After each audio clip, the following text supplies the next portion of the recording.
Make mealtime an event with the Kabob-It, the wherever.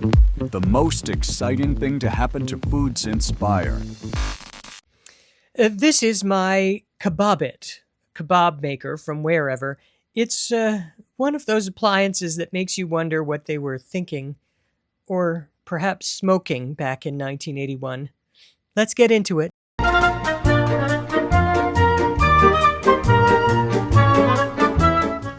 In the pantheon of silly kitchen appliances, this one sits right up there at the top.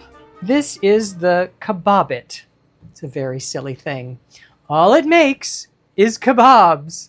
So it's great for hors d'oeuvres, but it can also be used for main courses, and there are even some dessert recipes in the extensive recipe booklet.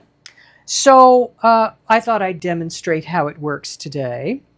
So basically what you've got is these skewers here that have a little cap on the end that you can remove and stack the kebabs. And then you place the cap back on, and you'll notice that there's a little bit of a square shape here at the bottom. That sits in a socket in the base of the device here. And when you turn the power on, this central core heats up, and these spin. And whatever is on the kebab will be evenly cooked with the heat that's coming off the central core. Now this Pyrex ring that goes around it is there to keep the spatter down and to contain some of the heat, although a lot of it rises out of the top, obviously, as you can see.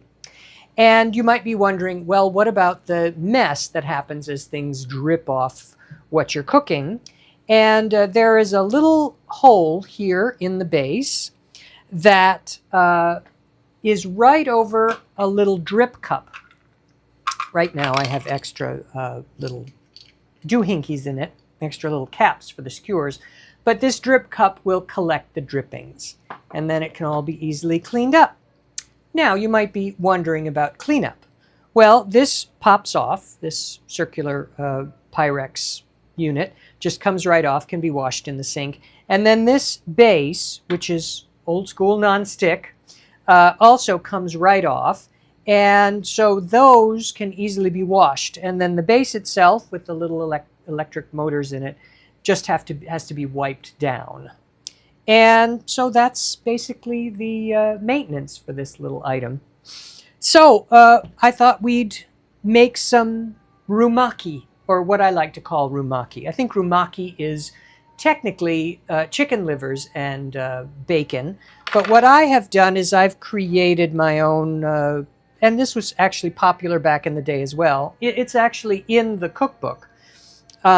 This is pineapple wrapped in bacon. It's a wonderful hors d'oeuvre, and I've used this to make this unit to make this hors d'oeuvre in the past. And really, they're quite delicious. So even if you're not using a Kabob-It, these could be made under a broiler in the oven, and they're just so tasty. I prepared these delectable little morsels earlier in the day. Here's how. So now you want to stack your skewers. So there's about an inch at the base and the top. And then you place the little cap on the bottom. I am placing the items on the skewers in such a way that the toothpicks are running vertically. And the reason for that is you don't want the toothpicks to interrupt the turn of the skewers in their sockets. And there we go. Now they're all ready. Here's a little time lapse of the action. It takes about 30 minutes. And so here it is. They're still on. I'm going to turn it off. Now you can easily remove the skewers here. Not awfully hot. And what we're going to do is we're going to take off the end caps, and then we're just going to remove the individual 12 wee rumaki. And there we have it. And how delicious is that going to be? Well, you know, you put bacon on anything and it tastes good.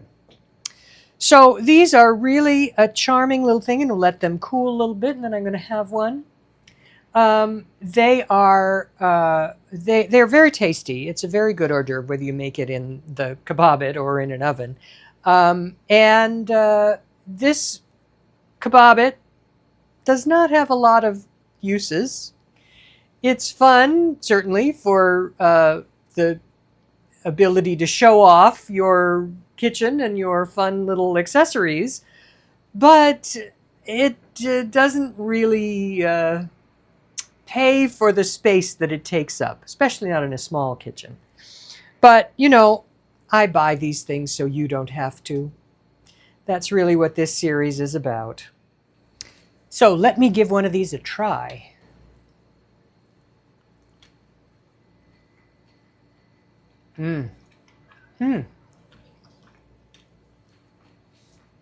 I love this Rumaki variant. So tasty. So, I hope you enjoyed this little foray into odd kitchen appliances. The next one I'm going to be doing is another bacon appliance. It's called the Baconer. So look for that coming soon. Thanks for joining me. Bye now.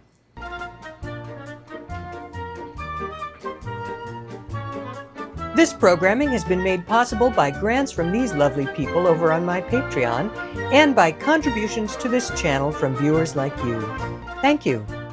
Join them and get access to bonus material, including a narrated page-through of the Kabob-It recipe booklet. For a complete transcript of this program or a copy of today's recipe, please visit our digital archive on Patreon. No self-addressed stamped envelope required.